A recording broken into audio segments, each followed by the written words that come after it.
I met her at a grief support group, which is either the most poetic or the most foolish place to fall in love, depending on how you look at it. I'm 63 years old, and I know the difference between the two. I just forgot it for a while. My name doesn't matter much for this story. What matters is that I'd been alone for 4 years by the time I walked into that church basement on a Tuesday evening in November, holding a paper cup of bad coffee and trying to remember how to introduce myself to strangers. My wife of 31 years, the woman who built a life with me from nothing, who stayed up with me through 3 business failures before the 4th one finally worked, had died of pancreatic cancer 18 months before that. 14 weeks from diagnosis to the end. I still don't have words for what that does to a person. My son kept telling me to go. "Dad, you sit in that house and you talk to her pictures," he said one Sunday over dinner. He wasn't wrong. I was talking to her pictures, so I went. I want to be honest about something because I think it matters. I was not looking for a relationship. I genuinely was not. I just wanted to be around people who understood what it felt like to eat breakfast alone after 30 years of never having done that. She was sitting 2 chairs to my left, and when it was her turn to speak, she talked about her late husband in a way that made half the room cry. She was warm and soft-spoken, and she had this laugh when one of the older men told a joke that seemed to fill the whole basement. Her name was Joanna. She said she was 58. She said she'd been a dental hygienist for 20 years before her husband got sick, and she'd taken time off to care for him. We talked afterward in the parking lot for almost an hour. I should tell you what I did not tell her that night, or for many months after. I own a property management company. I started it when I was 41, after the kind of decade that would make most men give up entirely. My wife and I built it together. She handled the books for the first 7 years while I handled everything else, until it grew big enough that we could afford real accountants. By the time she got sick, we managed 43 residential units across 2 counties in Georgia, plus a commercial strip I'd bought as a long shot in 2009 that turned out to be anything but. I'm not saying this to brag. I'm saying this because it matters to everything that happened later. To Joanna and to the world, I was just a retired guy who used to be in real estate. I drove a normal truck. I wore the same 3 pairs of khakis I'd had for years. I didn't talk about money because my wife always said that talking about money was what people did when they had nothing more interesting to say. Joanna and I had plenty more interesting things to say. We dated for almost 8 months. She was attentive and funny, and she remembered everything I ever told her. My son's name, my daughter-in-law's job, what my granddaughter had dressed as for Halloween. She cooked for me twice a week and always made enough for leftovers. She called when she said she would. She never once asked me what I owned, what I earned, or where I banked. My son had reservations from the beginning, but he kept them to himself because he saw how I was doing. My daughter-in-law was warmer toward Joanna at first. My granddaughter, who was 9, called her Miss Joe and seemed to like her fine. It was my old friend Walter. No, wait. I need to be careful here.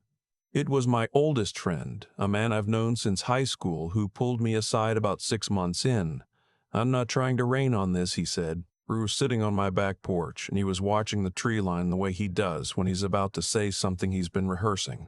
"I just want you to be careful, not about her specifically, about the situation. You've got a lot, and people can smell that even when you think you're hiding it." I told him I'd been careful. He nodded slowly. "Okay," he said, "I believe you." I proposed in March. She said yes before I even finished the sentence. We had a small wedding at the courthouse, followed by dinner with family, my son and daughter-in-law, my granddaughter, and a couple of close friends. Joanna's side was smaller than I expected. She had an adult daughter from her first marriage who I'd never met. She'd said their relationship was complicated, and 2 friends who seemed nice enough. No other family to speak of. She explained that she and her late husband had been somewhat isolated toward the end of his illness, that friendships had drifted. At the time, I heard that as grief. Looking back, I hear it differently. She also had a son, 22 years old, from a relationship before her first marriage. She mentioned him almost as an afterthought, a few weeks before the wedding, the way you might mention a small complication in a recipe. His name was Devin. He lived about an hour outside of Atlanta. She said they weren't especially close, but that he was coming around. I said that was fine. I meant it. What I didn't know was that he was already planning to move in with us. We came home from our wedding dinner on a Friday night, and the weekend was gentle and quiet, the way I imagine a lot of people hope newlywed weekends will be. She made waffles Saturday morning. We watched an old movie Saturday night. I remember thinking, quietly, without saying it out loud, that I felt like myself again for the first time in a long time. Not like I'd replaced anything, just like something had come back on that had been switched off. Sunday afternoon, she sat across from me at the kitchen table with her coffee and said, very casually, "I've been thinking about the guest room." I said, "What about it?" "Devin needs a place to stay," she said. "He's in a tough spot. I thought maybe for a few months." I told her I'd need some time to think about that. The guest room shares a wall with my home office, where I do most of my actual work. I manage properties. I take calls. I have documents I don't want walked in on. She nodded and said she understood. By Tuesday morning, she brought it up again. This time, the framing was different. "He doesn't have anywhere to go," she said, and her voice had an edge in it I hadn't heard before. "It's not like we don't have the space." The house had been mine for 11 years. I said gently that I'd like us to make that kind of decision together and that I wasn't ready to say yes yet. What happened next is the part I still have trouble explaining to people because from the outside it might not sound like much. She didn't yell, she didn't cry. She stood up, set her coffee cup down very precisely in the center of the counter and said, "I just want to understand, is this your house or is it our house?" I looked at her.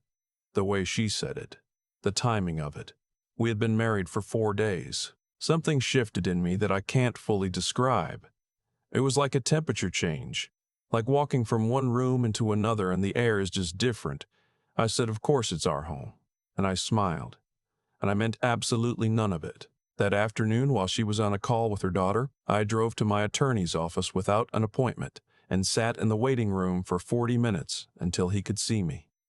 I want to stop here and say something clearly. I did not go to my attorney because I was certain something was wrong. I went because something felt wrong, and I have spent 63 years learning the difference between paranoia and instinct. I have made enough mistakes to know which one has saved me and which one has cost me. What my first wife, used to call my gut feeling, she also used to call my secret superpower. She was right about most things. My attorney, who has handled my business for over 15 years, listened to me describe the week. He didn't say much. When I finished, he said, "Tell me again what she asked on Tuesday." Her exact words. I told him. He was quiet for a moment. Then he said, "How much does she know about your portfolio?" "Not much," I said. "She knows I own some rental property. That's it." "She's out back." "Okay. Let's talk about what you want to protect and how." We spent 2 hours in his office. I'm not going to share the specifics of what we discussed because that's not the point of this story, but I will say that I had never been more grateful in my life for having had a good attorney for 15 years than I was that afternoon. I drove home, made dinner, didn't say a word about where I'd been. In the days that followed, I watched. That's the only word for it. I watched the way you watch when you're no longer certain about something you thought you were certain about. She was warm. She laughed at my jokes. She was affectionate in the evenings, but the question kept surfacing in small ways, not always directly, more like she was circling something. She asked once, while going through the mail, whether the property management letters I received were from the company you used to run or are you still involved? I told her I still consulted occasionally. She nodded. She asked another time who my accountant was. "Just curious," she said. She liked to keep separate accounts for organizational purposes and was wondering if I had any recommendations. I gave her a name. It was not my actual accountant. About 3 weeks after the wedding, Devin showed up. He didn't ask. She didn't ask again. I came home on a Thursday afternoon and there was a duffel bag in the hallway and a stranger in my living room watching television with his feet on my coffee table. He stood up when he heard me, but not quickly. He had the particular posture of someone who has already decided they belong somewhere before anyone else has agreed to that. "Hey," he said, "I'm Devin." I shook his hand. I said it was nice to meet him. Joanna came out of the kitchen wiping her hands on a dish towel with the look of someone who had been waiting to see how this would go. "He's going to help out around the house," she said. "He's really good with repairs and things." I said that was great. That evening, after Devin had gone upstairs, I sat with my wife at the kitchen table and I said, very calmly, that I needed us to talk. I feel like decisions are being made without me, I said, and I want to understand how we got here. She was quiet for a moment. Then she said, "He's my son." "I know that," I said, "and that matters to me. But this is a partnership. We talk about things first. He needed somewhere to go. Then we discuss it and we agree." She looked at me with an expression I hadn't seen on her face before. It was not anger exactly. It was more like assessment, like she was measuring something. "You know," she said, "I gave up a lot to come here." I asked her what she meant. "I had my own place," she said. "I had my own life. I moved into your house, into your world, and I'm trying to make it feel like ours. And you can't do one small thing for me. My own place." I learned later from some quiet digging my son did at my request that Joanna had been renting a one-bedroom apartment and was 3 months behind on rent when we got engaged. I didn't know that yet, but I was starting to understand that there were things to know. I told her that I understood it was an adjustment and that I wanted it to feel like ours too, and that I just needed us to communicate better going forward. She softened. She reached across the table and took my hand. "You're right," she said. "I should have talked to you first. I'm sorry." And it sounded sincere. I think some part of it even was. But Devin didn't leave. Over the next 2 weeks, things happened gradually enough that I might have missed them if I hadn't been paying attention. Devin rearranged the garage. He moved my tools to one shelf and installed what he called a system. He asked me, once in the most casual tone possible, whether the second bathroom had ever been converted to a full bath. "Might make more sense for resale value," he said. I had not mentioned anything about selling. Joanna started talking about the house differently. She said "our bedroom" and "our kitchen" in ways that felt off, not because the words were wrong, but because of what came after them. "Our kitchen really needs updated appliances. Our bedroom would benefit from a different layout."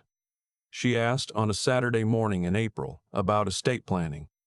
"I was talking to a friend," she said, "and she was saying everyone should have their affairs in order. Have you done a will recently?" I said yes, I had a will. "Is it current?" she asked. Since everything changed, I told her I'd look into it. I called my attorney that afternoon. I need to tell you something important about that conversation, because it's the part I think about the most when I look back on all of this. My attorney said to me, "You know, the fact that she doesn't know the full extent of what you own. That's actually significant right now. In Georgia, marital property is what you acquire during the marriage. What you came in with is yours, as long as it stays documented and titled correctly. She can't claim what she doesn't know exists, but she also can't claim what was never converted to marital property in the first place." He wasn't telling me to do anything wrong. He wasn't helping me hide things. He was telling me that the instinct I'd had 8 months ago to simply be private about my finances because I was a private person had turned out to be the right one for reasons I hadn't anticipated. The lie that had protected me wasn't even really a lie. It was a withholding, a door I'd kept closed, not out of deception, but out of habit and caution. And now that door was the only thing standing between me and something I was only beginning to understand. My son flew in from Dallas in early May. I hadn't asked him to. He said he wanted to visit, that my granddaughter missed me. But he also sat with me on that back porch the first evening and said very quietly, "Dad, what's going on in this house?" I told him. He was quiet for a long time. Then he said, "I looked her up. Joanna. I hope that's okay." I said it was. "She's been married before," he said. "Not just once, the late husband. That checks out. But before him, there was another marriage. Short, about 2 years. And the guy she was married to, Dad, he owned a small business, a landscaping company. She was on the deed for their property. When they divorced, the property had to be sold." I absorbed this slowly. "I'm not saying she's a bad person," my son said. "I'm saying I don't think this is the first time she's tried this." I called my attorney first thing the next morning. By the time I had that conversation, I had already made peace with what needed to happen. That's the strange part. There wasn't a dramatic moment of rage or heartbreak. There was just a kind of clarity, the same kind I used to get in business when I finally had enough information to make a decision I'd been putting off. I had that information now. I sat down with Joanna on a Thursday evening while Devin was out. I told her calmly and directly that I thought we had made a mistake. I told her that our marriage had moved very quickly and that I didn't think we'd known each other well enough, and that the months since the wedding had shown me we wanted different things. She was quiet. Then she said, "Is this because of Devin?" "It's because of everything," I said. Then she said something I will not forget. She said, "You know, I did give up a lot to be here. I'm entitled to some security." I looked at her carefully. "Joanna," I said, "you are entitled to whatever the law says you're entitled to." She blinked. Something moved across her face, just briefly, a flicker of recalculation. "My attorney will be in touch," I said, because my assets had been properly documented, properly titled, and because my wife had never been made aware of their full scope and had therefore never been in a position to make any claims against business property that was established well before the marriage. The legal process was more straightforward than I had feared. She did make claims. Her attorney was persistent. But the documentation was clean, the paper trail was clear, and the marriage had lasted less than 5 months. Devin moved out on a Saturday in June. I watched from the window of my home office as he loaded the duffel bag into his car. He didn't look up at the house. Joanna left the following week. I want to be careful about how I end this, because I don't want it to sound like I'm celebrating. I'm not. I'm 63 years old, and I've now buried a wife and ended a marriage, and neither of those things is something I would have chosen. I think about my first wife a lot. Not differently than I did before, but I think about what she knew about people that I'm still learning. She used to say that character was what a person did when they thought no one was paying attention. She was almost always right. What I know now, that I wish I'd known before, is this: the questions aren't the problem. Everyone has questions when they're getting close to someone. The problem is when the questions come too fast and point too consistently in one direction. When someone who seems to love you also seems to be quietly taking inventory. I talked to my old friend, the one from my back porch, a few weeks after it was all over. He listened to the whole thing without interrupting, which for him was extraordinary. When I finished, he said, "You know what saved you?" I told him I thought it was my attorney. He shook his head. "Your wife saved you," he said. "The first one. She taught you to be private about what matters. She taught you not to lead with the money. That was her." I sat with that for a while. I still talk to her pictures sometimes. I know that probably sounds strange for a man my age, but there's comfort in it. The same way there's comfort in keeping certain things private, certain rooms closed, certain doors locked, not out of shame, but out of respect for what's worth protecting. Some things you keep to yourself, not because you're hiding them, but because you've learned the hard way that not every person who walks through your door has earned the right to see them. I'm not done living, I know that, but I'm done in a hurry.